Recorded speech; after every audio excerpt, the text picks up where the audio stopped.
with pleasure that I welcome to the stage this morning best-selling author Andy Weir. Hello. Testing the mic here.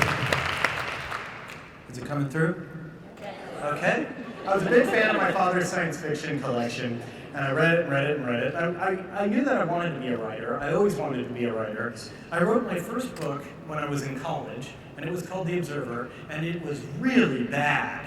Like, so bad. Fortunately, fortunately, thank God, I wrote it before the era of the internet. And so there are no digital copies out there. No one will ever find it.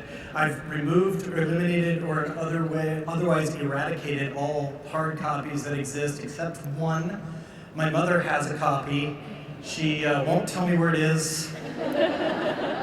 So she can use that as like blackmail or leverage. It's a terrible book. But, you know, you have to suck for a while before you stop sucking.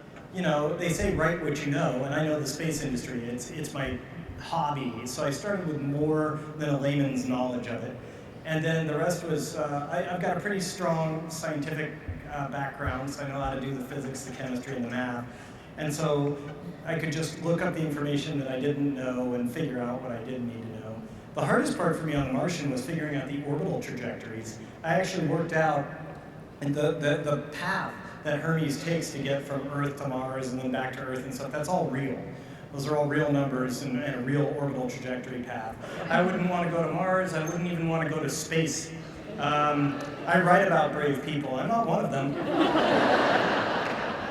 No, I like Earth. I like pizza, the internet, having an atmosphere that's just automatic.